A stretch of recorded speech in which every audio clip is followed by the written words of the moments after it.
Hey guys, what's up? Welcome back to another video on my channel. My name is Josh Fan of ShowMeFootball.com and ArrowheadAddict.com, and I wanted to make another video today because there's a conversation I've seen going around about Frank Clark recently. There was even a report from someone within the Chiefs media that said Frank Clark has not been cut and that he could come back on a restructured deal.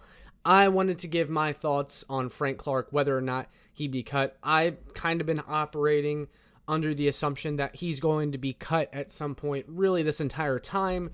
Really, since the season ended, I figured Clark was going to be gone. He was going to be cut. Maybe there was a slight chance he came back on a much more team-friendly deal. But some people are suggesting that you could restructure Frank Clark, and it would be a $2 million difference between restructuring and cutting him. So people are saying that, well, if it's only about $2 million more, essentially, to keep Frank Clark on roster, you might as well keep him instead of cut him. And I am saying that I disagree with that. And I'm going to tell you why I disagree with that here in just a minute. But I also wanted to address something else regarding Frank Clark. So since there's still a pretty good chance that Clark ends up being cut, a lot of people have reflected on his time in Kansas City and said, they would make the trade over again. They don't regret it because it still resulted in a Chiefs Super Bowl. I'm not here to debate that, but I did say that I never would have made the Frank Clark trade. I tweeted that out, and there was actually, and I can't believe I'm having to address this, but I don't know, it kind of annoyed me, and I wanted to talk about it. But there's this Chiefs account on Twitter called at Chiefs_outsider.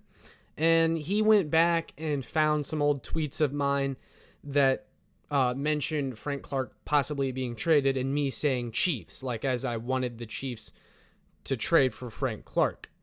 So let me straighten things out here. I was never against the idea of trading for Frank Clark. I don't think you'll ever hear me saying that. I was never, prior to the deal, I was not against the idea of trading for Frank Clark.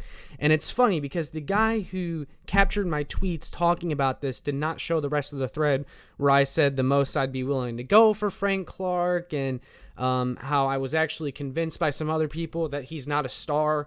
I said I would have traded like 2 second-rounders for him and signed him to a 3-year deal like Veach did with Tyrann Mathieu. That's what I wanted. Now, this Chiefs account said, actually, you wanted Frank Clark. You liked the trade. You are just backpedaling now to make yourself look smarter because Frank Clark didn't play all that well. No, again, I was not against the idea of trading for Frank Clark. It was what we gave up for Frank Clark that made me upset. And you can go back and find tweets from me talking about that I did not like what we gave up for Frank Clark. And you can find videos, I'm pretty sure, on this channel and old podcasts from 2019 that I did with Connor talking about the fact that I gave Clark a chance, but I did not like what we gave up for him. See, the thing is, none of us could have predicted Frank Clark turning into a complete pumpkin after being traded to Kansas City. But he did only have one really good year in Seattle, and then we ended up trading 2 top 75 picks and giving him quarterback money. We paid him 5 years, $100 million. That gave me pause. I did not like that deal. I did not like that trade, and that's why I said I never liked the trade from day one. I never said I didn't like Frank Clark from day one. I said I didn't like the trade from day one. And it's just comical to me that people can't separate that in their minds. The fact that I never said I didn't want Frank Clark. I said I was not happy with the deal. And I think a lot of people would probably agree with that. I think a lot of people were shocked at how much we gave up for him. We essentially gave up Dee Ford and a first rounder and $100 million to go get him. And it really didn't end up working out. Yeah, we won a Super Bowl. A lot of people say we don't win the Super Bowl without Frank Clark. I somewhat disagree. It's whatever, though. It just is what it is. But I felt the need to clear that up because that was something that annoyed me, and I just had to address it. because I was never against trading for Frank Clark. I mean, how could you be? What person in their right mind wouldn't wanted to have traded for him? You had a guy who was getting better every year in Seattle and came off a 14 sack season. Okay, like I never said that I hated that. I didn't like what we gave up for him, and I thought that there were better players that were out there, that were available, that were on the trade market that actually would have better warranted what we gave up for Clark. Or could have just been a better value than Clark. Like that same offseason, Zadarius Smith went to the Packers. I much rather would have just paid Zadarius Smith what he got from Green Bay than do everything we did to get Frank Clark. So yeah, had to clear that up, but let's get back to the topic of the video, which is, what if Frank Clark isn't cut? Are they actually going to end up keeping him? Is a restructure possible? So here's what we're looking at right now. The Chiefs, if they cut Frank Clark, would save approximately $13 million. But they would also eat about the same amount in dead cap money. If they designate it for a post-June 1st cut, they could save an additional $7 million. However, you don't get that money until, of course, after June 1st. And by then, what are you really going to use the money for? Now, there's this option C that people have brought up, which is restructuring Frank Clark, which brings his cap hit down to about what the dead cap money would be if you release Frank Clark. It's only $2 million more. And a lot of people are saying, well, how about you just eat the $2 million, but keep Frank Clark on roster? You know, you might as well. He's still a quality defensive end. He knows the system. Here's what I have to say. No, no, and no. Because Frank Clark needs to go. A lot of people, I've said that, and they respond to me saying, oh, well, then you just don't understand the money situation. No, it's not about the money anymore, guys. It's not about the money to me. I would rather cut Frank Clark, save the additional $2 million, and go out and get someone like Emmanuel Ogbah instead, because it's not about the money. I value the roster spot more than keeping Frank Clark around for around the same money. Because why would I be interested in keeping a guy around that is simply inept at rushing the passer? And plus, that $2 million that people are just writing off could go a long way. What if that extra $2 million you could save goes towards sweetening the pot in free agency to get somebody? That's besides the point, though. I don't want to bring Frank Clark back. I don't care the financial situation. This is about revamping the pass rush. And you cannot revamp the pass rush by bringing Frank Clark back. You know, they actually talked about this on the Arrowhead Addict podcast this morning, where I write arrowheadaddict.com. Go check it out. But like Matt Verderam, who does a great job for Fansided, he said that the Chiefs should and could bring back Melvin Ingram. I agree with that. I think all of you guys agree with that. But if they bring back Melvin Ingram and then they also do what they were talking about on the Arrowhead Addict podcast, which is possibly bring back Frank Clark on a restructured deal, you're bringing back Frank Clark and Melvin Ingram. So if that's the case, what are you doing to change the pass rush? Because unless Frank Clark accepts not being a starter anymore, which I don't think he's going to be too happy with, I think Frank Clark still thinks he's a starter in this league.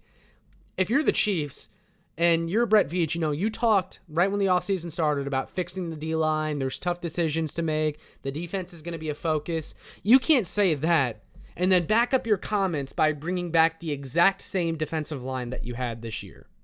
The only world in which this scenario works and you can actually sell to the fans bringing Frank Clark back on a restructured deal is if he agrees he's not a starter anymore.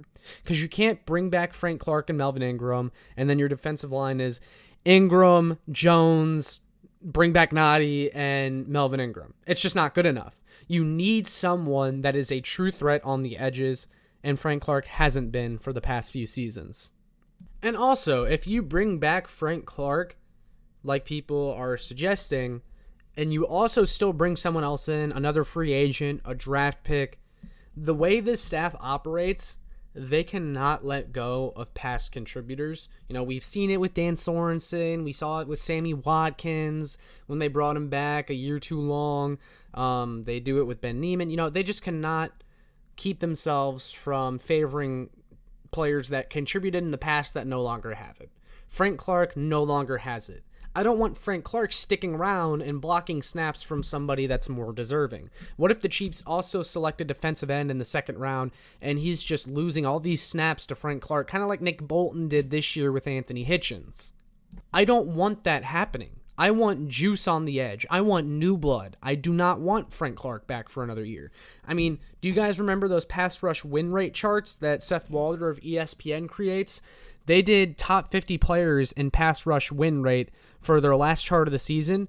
Frank Clark was dead last of the top 50. He was borderline top 50.